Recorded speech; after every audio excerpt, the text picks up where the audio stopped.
In the late period of the War of Liberation, countless Communist Party members went into Taiwan Province with the defeated Kuomintang army at the risk of their lives and carried out secret work under the eyes of the enemy. Ready to go through fire and water for the party has become the common belief of these unsung heroes. With such sincerity, Xia Hanguang resolutely joined this special team. Sadly, only 9 days after marriage, the young revolutionary left his new wife in tears and embarked on a journey to Taiwan Province. Fate plays tricks on people, which was originally thought to be a short-lived hidden task, and finally evolved into a separation that lasted for nearly half a century. When he was finally allowed to return to the mainland to visit relatives, his hometown had already changed. Through unremitting efforts, his achievements have finally been recognized by the CPC Central Committee, and he has officially resumed his party membership and recovered his own honor and dignity. So, what kind of stormy life did this legend experience during his long years in Taiwan Province? In September 1917, the cry of a baby boy broke the silence of autumn. This new life, named Xia Hanguang, is destined to write an extraordinary chapter in life from the day of its birth.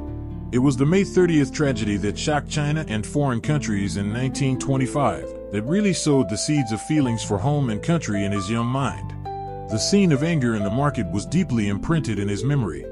Although he was still young, he could not understand the profound meaning of imperialism.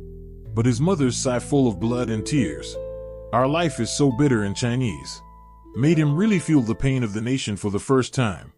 In 1938, he was admitted to the forestry department of Guangxi University. This seemingly ordinary choice actually completely rewritten his life track. In the class where Professor Chen Wangdao explained the Communist Party declaration, the sentence "freedom is the grasp of the inevitable law" made him burst into flames. That night, with the flickering kerosene light, he copied these inspiring words over and over again, and his heart was surging with unprecedented awakening. He pursued not only to be an excellent agricultural and forestry expert, but also to be a bright light to illuminate others' road ahead. At dusk, Xia Hanguang had just finished his internship at the arsenal and was walking along the campus path to the dormitory. Suddenly, two young men in rags and covered with scars stumbled into his sight. With keen observation, he immediately realized that this was a revolutionary comrade being pursued by the Japanese aggressors.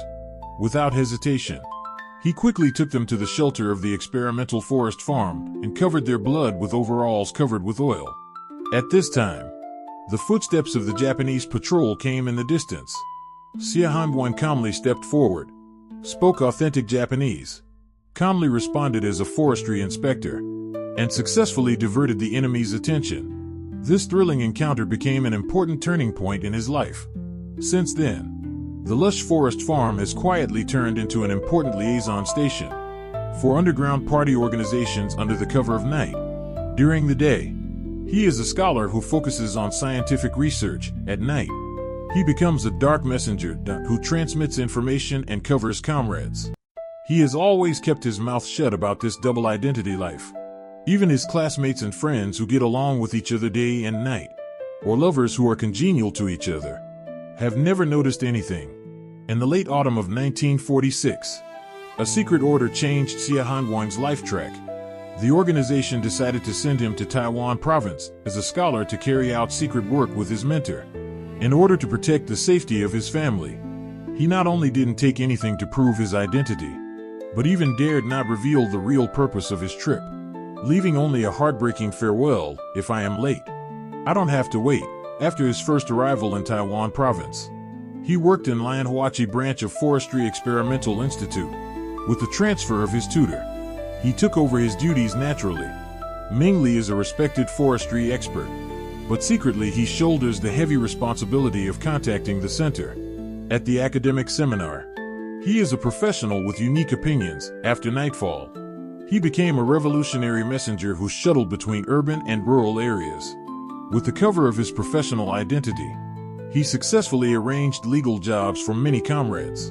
After the February 28th incident in 1947, faced with the political atmosphere of the island's Cold War, he was ordered to set up Guangming Daily, a publication circulating underground.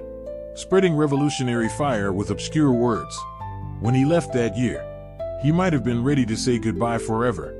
Who would have thought that 42 years later, fate gave them a surprise of reunion? After returning to his hometown, Sia Hanguang lived a dull and fulfilling life. It was not until one day that he heard that Chen Zhonghao, an old comrade in arms, was still teaching at Shantou University, that he immediately asked his children to accompany him. When they met again after a long separation, the two white-haired old men embraced each other and wept. With the assistance of Chen Zhonghao, the relevant departments of the central government quickly launched an investigation. After many verifications, in May 1995, the County Party Committee officially confirmed his revolutionary experience. After being rehabilitated, he still maintained a low-key and simple style, refused all interview invitations, and was willing to spend his old age in the ordinary,